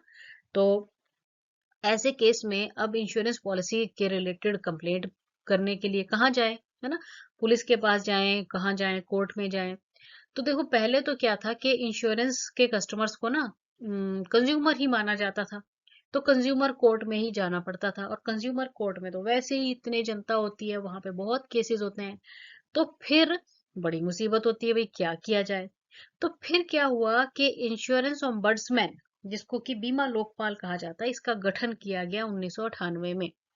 इसका मेन मोटिव यही था इंश्योरेंस ऑम्बड्समैन का, ताकि जो इंश्योरेंस पॉलिसी रिलेटेड कंप्लेंट्स हैं उनको सुना जाए और उनका सॉल्यूशन दिया जाए, ताकि जो इंश्योरेंस पॉलिसी के कंज्यूमर हैं या फिर ग्राहक हैं उन्हें इधर उधर ना भटकना पड़े। तो इसके लिए पहले एक रूल आया था, जिसे कि redressal of public grievance rule 1998 कहते हैं, और उसके बाद इंश्योरेंस ओम्बड्समैन की स्थापना भी 1998 में ही की गई। तो इसलिए ऑप्शन डी यहाँ पर राइट आंसर है कि अगर कोई व्यक्ति है, इंश्योरेंस पॉलिसी से रिलेटेड उसकी कोई कंप्लेंट है, तो वो इधर उधर ना जाए, local police, supreme court, district court, कहीं जाने की जरूरत नहीं है। सीधा कहाँ जाने की जरूरत है? इंश्योरेंस ओम्बड्समैन में, जिसे हिंदी में बीमा लोकपाल कहा जाता है। अच्छा, नेक्स्ट आ गया यहाँ पे, customer having complaint regarding his insurance policy can approach to IRDAI through. अब एक कस्टमर है उसे अपनी इंश्योरेंस पॉलिसी से रिलेटेड कंप्लेंट है, तो वो IRDAI को अप्रोच करना चाहता है, कैसे करे? अब देखिए इसका जो राइट आंसर है ना, वो है option D, sorry option A, IGMS। IGMS की फुल फॉर्म होती है इंटीग्रेटेड ग्रीवेंस मैनेजमेंट सिस्टम, और अब इसका रीनेम, इसको हिंदी में कर दिया गया है बीमा भरोसा। तो आप कहेंगे कि मैडम पिछले क्वेश्चन में आपने कहा कि ऑम्बड्समैन जाओ, अब आप कह रहे हैं IGMS जाओ। तो फिलहाल इस बात को मान लो, अगली स्लाइड में मैं आपको ये क्लियर करवाती हूँ कि क्या है ये। देखो दोनों में अंतर है। अब ये जो IGMS है, जिसे कि बीमा भरोसा भी कहा गया है, ये एक ऑनलाइन पोर्टल है जिसमें कि जिसके थ्रू आप अपनी कंप्लेंट रजिस्टर कर सकते हो और मॉनिटर भी कर सकते हो, ठीक है।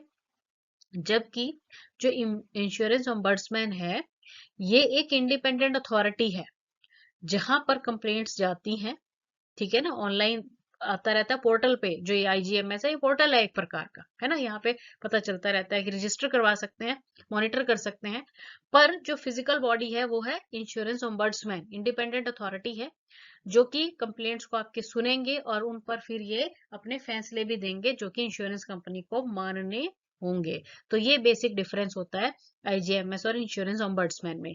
ये सिर्फ क्या है, ये एक पोर्टल है जिसके जिसके थ्रू आप कंप्लेंट रजिस्टर कर सकते हैं, और ये वो बॉडी है जो आपकी कंप्लेंट्स को सुनेगी और उन पर फिर अपना फैसला सुनाएगी। अच्छा, अब इंश्योरेंस ओम्बड्समैन के बारे में हम थोड़ी सी बातचीत करेंगे। तो कुछ आपको यहाँ पे क्वेश्चंस या पॉइंट्स आपको समझाऊंगी, जिनसे कि आपको क्वेश्चन करने बहुत इजी हो जाएंगे, ठीक है। तो अब पहला पॉइंट आपको याद रखना है ओम्बड्समैन से रिलेटेड, कि ओम्बड्समैन में कितना समय रहता है कि जिसमें कि हम अप्लाई कर सकते हैं। देखो क्या है कि मान लो कि किसी व्यक्ति ने अपना क्लेम दर्ज करवाया था इंश्योरेंस कंपनी में, और इंश्योरेंस कंपनी ने उसको रिजेक्ट कर दिया कि हम नहीं देंगे क्लेम, कोई भी कारण दे सकते हैं वो, है ना। अब वो क्लेम जब से रिजेक्ट हुआ है ना, उसके 1 साल का समय आपके पास रहता है कि आप 1 साल के भीतर जाके इंश्योरेंस ओम्बड्समैन में अपनी कंप्लेंट कर सकते हैं कि भाई ये देखो ऐसे ऐसे हुआ और कंपनी ने मेरा क्लेम रिजेक्ट कर दिया, ठीक है। तो कितना समय रहता है आपके पास? 1 साल का, ठीक है। अब यहाँ पे एक और फायदा है कि इंश्योरेंस ओम्बड्समैन स्पेशली इंश्योरेंस के जो कस्टमर्स रहते हैं उनके लिए बनाया गया। तो यहाँ पे फायदा क्या है कि कोई फीस नहीं लगती है यहाँ पे, ना किसी वकील की आवश्यकता रहती है। कोई भी व्यक्ति सिंपली खुद जाके प्लेन कागज पे एप्लीकेशन लिख के, कंप्लेंट लिख के अपनी दे सकता है। और अब तो ऑनलाइन पोर्टल भी है, उसके थ्रू भी कंप्लेंट की जा सकती है, ठीक है। और ये स्पेसिफाइड टेरिटोरियल लिमिट्स में ही काम करती है। आप किसी भी प्राइवेट इंश्योरेंस कंपनी है, चाहे सरकारी इंश्योरेंस कंपनी है, जिसमें भी आपकी प्रॉब्लम हुई है, वहां पे जाके आप अपनी कंप्लेंट कर सकते हैं। मेनली इसका मेन काम ही इस वजह से ही ओम्बड्समैन का गठन किया गया, ताकि इंश्योरेंस के कस्टमर्स को इधर उधर ना भटकना पड़े।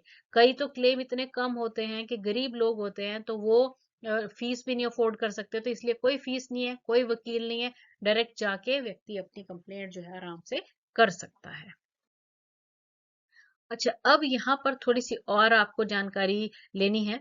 अब ये जो कंज्यूमर कंप्लेंट लिमिट्स है ना, लिमिट कंज्यूमर कंप्लेंट है बाय कंज्यूमर प्रोटेक्शन एक्ट 2021, इसमें क्या है कि अगर आपका जो, अगर तो देखो छोटे क्लेम्स है तो इंश्योरेंस ऑम्बड्समैन उसको सॉल्व कर देगा। पर अगर क्लेम की रकम थोड़ी सी बड़ी हो गई है, कितनी, अप टू 50 लाख, तो आपको डिस्ट्रिक्ट फोरम में आपकी कंप्लेंट सुनी जाएगी। कहाँ पे, डिस्ट्रिक्ट फोरम में। अगर जो क्लेम रिजेक्ट हुआ है, कितना था वो, 50 लाख से 2 करोड़, तो स्टेट फोरम। देखो जैसे जैसे रकम बढ़ रही है, डिस्ट्रिक्ट से हम कहाँ आ गए, स्टेट में आ गए।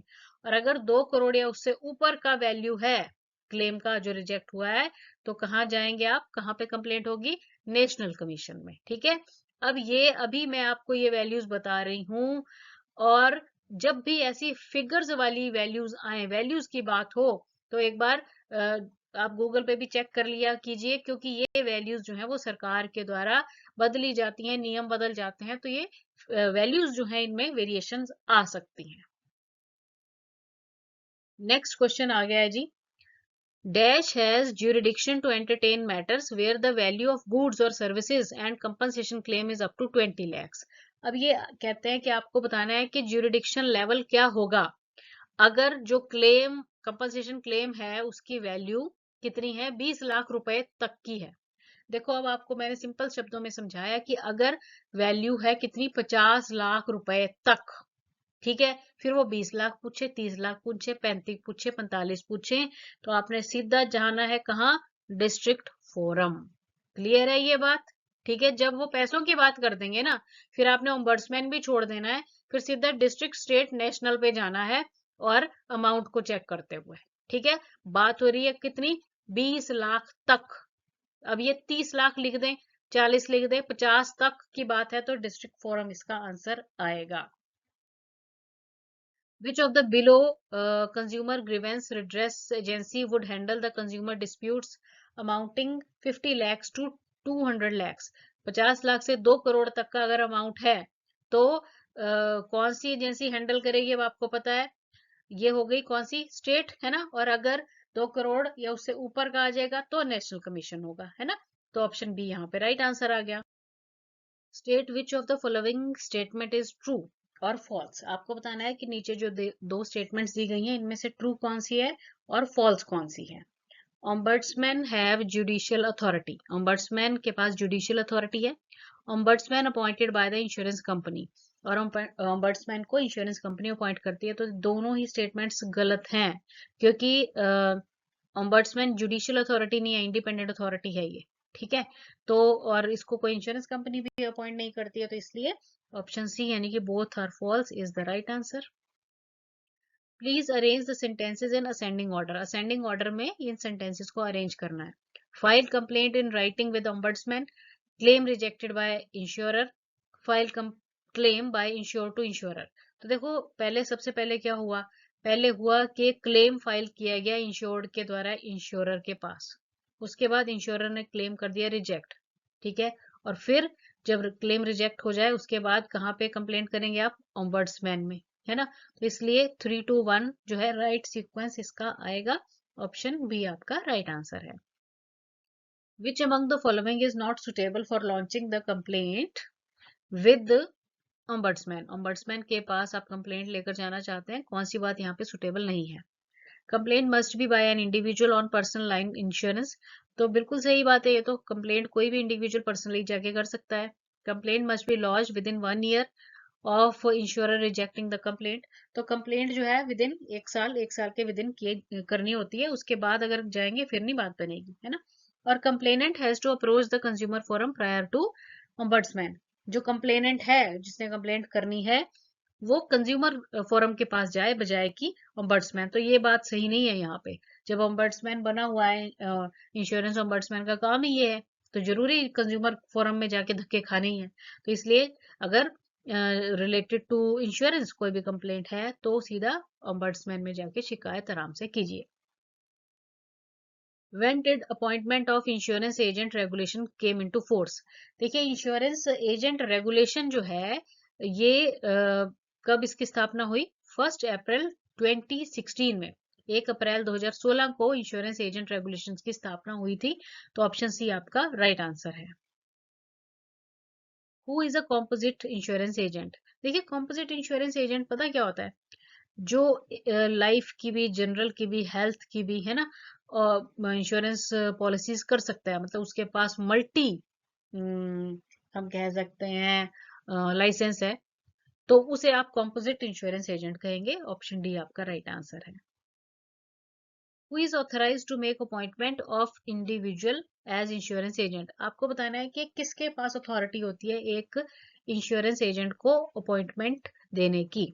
तो डेजिग्नेटेड ऑफिसर रहेगा जो भी, उसके पास ये अथॉरिटी होगी कि इंश्योरेंस एजेंट को अपॉइंट किया जाए, अपॉइंटमेंट दिया जाए उसे। ठीक है, ऑप्शन सी आपका राइट आंसर है। Designated official shall issue appointment letter within 15 days after receipt of all documents from the applicant. और designated official जो है उसकी ये ड्यूटी है कि जब उसके पास सारे डॉक्यूमेंट एप्लीकेंट ने जमा करवा दिए हैं तो 15 दिन के अंदर अंदर वो अपॉइंटमेंट लेटर उसे दे दे। If an insurer is carrying on particular specialized line of business such as agriculture insurance, export credit guarantee business, तो उसे आप क्या कहेंगे? देखिए कोई इंश्योरर है, इंश्योरेंस कंपनी है, वो एक पर्टिकुलर टाइप का, स्पेशल टाइप का इंश्योरेंस बिजनेस करता है, जैसे कि एग्रीकल्चर इंश्योरेंस है या फिर export guarantee, credit guarantee business है, तो उसे आप हम क्या कहते हैं? मोनोलाइन इंश्योरर कहते हैं। ठीक है, क्या कहेंगे? Monoline insurer. Customer lifetime value in insurance business means, देखिए कस्टमर लाइफ टाइम वैल्यू का मतलब क्या होता है इंश्योरेंस के बिजनेस में? कस्टमर लाइफ टाइम वैल्यू का ये मतलब होता है कि अगर हम किसी कस्टमर से ना लंबे समय से जुड़े हुए हैं, उसे सर्विसेज दे रहे हैं, तो हमें जो इकोनॉमिक बेनिफिट होगा उससे, उसे हम कस्टमर लाइफ टाइम वैल्यू कहते हैं। तो यहाँ पे बताया गया है कि total economic value that can be derived from customer over a long period of time, उसे हम कस्टमर लाइफ टाइम वैल्यू कहेंगे। ऑप्शन बी आपका राइट आंसर है। What does FPR signify? FPR means first premium receipt. तो ये हमने starting में पढ़ा।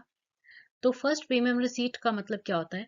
ये एक एविडेंस है, ये एक प्रूफ है कि आपका पॉलिसी कॉन्ट्रैक्ट जो है वो कंपनी के साथ शुरू हो चुका है। स्टार्टिंग में तो ये प्रूफ रहता है, उसके बाद परमानेंट प्रूफ कौन हो जाता है? Policy document. ठीक है, तो ऑप्शन बी आपका राइट आंसर है। If complex language is used to word a certain policy document and it has given rise to ambiguity, how will it generally construed? देखिए अब इस क्वेश्चन में ये कहा गया है कि अगर किसी पॉलिसी डॉक्यूमेंट में ना कुछ मुश्किल सी भाषा का प्रयोग किया गया है और पढ़ने पे वो कंफ्यूजन क्रिएट कर रहा है, तो ऐसे पॉलिसी डॉक्यूमेंट को किसके फेवर में माना जाएगा? तो देखो ऑब्वियस सी बात है, इंश्योर्ड के फेवर में ही माना जाएगा ना, क्योंकि इसमें गलती किसकी है? किसने लिखा है? वो तो इंश्योरर ने लिखा है, इंश्योर्ड की गलती थोड़े ना है। तो ऐसा जो केस है वो हमेशा इंश्योर्ड के फेवर में ही माना जाएगा। ऑप्शन ए जो है ये आपका राइट आंसर है। Who among the following is not regulated by IRDAI? आपको बताना है कि इनमें से कौन है जो कि IRDAI के द्वारा रेगुलेट नहीं किए जाते हैं। देखो थर्ड पार्टी एडमिनिस्ट्रेटर IRDAI के अंडर है, इंश्योरेंस ब्रोकर और कॉर्पोरेट एजेंट, ये सभी IRDAI के द्वारा रेगुलेट किए जाते हैं। पर जो कासा एजेंट होते हैं ना, current account saving account agent, उन्हें IRDAI रेगुलेट नहीं करती है। ऑप्शन सी आपका राइट आंसर है। Which one of the following is not a direct indicator of service quality? देखो सर्विस क्वालिटी का मतलब है जैसे जो इंश्योरेंस एजेंट है अच्छी सर्विस प्रोवाइड करते हैं अपने क्लाइंट्स को, तो उसे यहाँ पे सर्विस क्वालिटी उससे रिलेट किया हुआ है ना। तो रिलायबिलिटी तो होगा, रिलायबिलिटी का मतलब भरोसा। एम्पथी, एम्पथी का मतलब हो जाता है सद्भावना। अश्योरेंस, सेल्स डाटा, तो सेल्स डाटा जो है ना ये सर्विस क्वालिटी का इंडिकेटर नहीं है। और साथ ही साथ एक और पॉइंट याद रखेंगे, सर्व क्वेल, सर्व क्वेल जो है वो सर्विस क्वालिटी की ही बात हो रही है। It is a model to measure the service quality of an organisation. किसी ऑर्गेनाइजेशन की अगर सर्विस क्वालिटी को मेजर करना है तो सर्व क्वेल एक मॉडल होता है। ठीक है, which of the following is true? आपको बताना है इनमें से कौन सी स्टेटमेंट ट्रू होगी। Insurance is an intangible product, मतलब इंश्योरेंस जो है ये फिजिकल प्रोडक्ट नहीं है, मतलब इनटेंजिबल है, दिखाई नहीं देता है। ठीक है, risk is main component of insurance. और HLV जो है ये एक मेथड है। HLV is calculated by net earning of bread winner and annual rate of interest. तो इनमें से कौन सी स्टेटमेंट आपको बताना है ट्रू है। देखिए इनमें से तीनों ही ट्रू हैं, क्योंकि जो इंश्योरेंस है ना कि फिजिकल नहीं होती है, दिखाई नहीं देती है, टच नहीं कर सकते हम इसे। एक बात तो ये हो गई। और इंश्योरेंस में रिस्क ही है मेन कंपोनेंट, उसी के अकॉर्डिंग चलता है। और एचएलवी आप कैसे कैलकुलेट करते हैं, एचएलवी ह्यूमन लाइफ वैल्यू, वो जो भी ब्रेड विनर है, मतलब जो घर में कमाई करता है व्यक्ति, उसकी नेट अर्निंग और एनुअल इंटरेस्ट रेट को कंसीडर करते हुए एचएलवी को कैलकुलेट किया जाता है। तो इसलिए ऑप्शन डी जो है, यानी कि सभी ट्रू हैं, ये राइट आंसर है। Mister Mahesh is a drug dealer है, ड्रग में डीलिंग करते हैं। He doesn't have regular job, और रेगुलर जॉब उनकी नहीं है। He made ₹10 lakh from the sale of drugs बेच के 10 लाख रुपया कमा लिया। He can't buy house or car, ना घर खरीद सकते हैं ना कार खरीद सकते हैं with that money. If he does, the government will get the suspicious and start investigation on him. तो अगर उन्होंने खरीदा तो सरकार को डाउट आएगा, उन पर इन्वेस्टिगेशन करनी शुरू कर देंगे ड्रग डीलर पे, है ना। So drug dealer opens a bar और tavern and pads the books to show huge profit. और तो उन्होंने क्या किया, एक बार खरीद लिया और अपनी जो अकाउंट बुक्स थी उनमें कुछ चेंजेस वगैरह करके ये शो करना शुरू कर दिया कि मुझे तो बहुत प्रॉफिट हुआ है। अच्छा, और उसके बाद टैक्स वगैरह पे कर दिया उस मनी पे। अब ये किस प्रकार का एग्जाम्पल होगा, ठीक है, फ्रॉड होगा, मिस रिप्रेजेंटेशन होगा, मनी लॉन्ड्रिंग होगा, या फिर टैक्स जगलरी होगा। तो ये मनी लॉन्ड्रिंग, काले धन वाली गड़बड़ी कर रहे हैं ना ये व्यक्ति, है ना। तो option C is the right answer. और एंड में आ गया bonus question. Identify the statement which is right. आपको बताना है इनमें से कौन सी स्टेटमेंट जो है वो सही होगी। Risk transfer through risk pooling is insurance. Sharing the losses of few by many is insurance. Life insurance is contract of assurance. तो जल्दी से मुझे बताइए कि इनमें से कौन सी स्टेटमेंट सही है, और जो भी राइट आंसर है वो जल्दी से मुझे कमेंट करके बताइए। Thanks for watching the video and best of luck.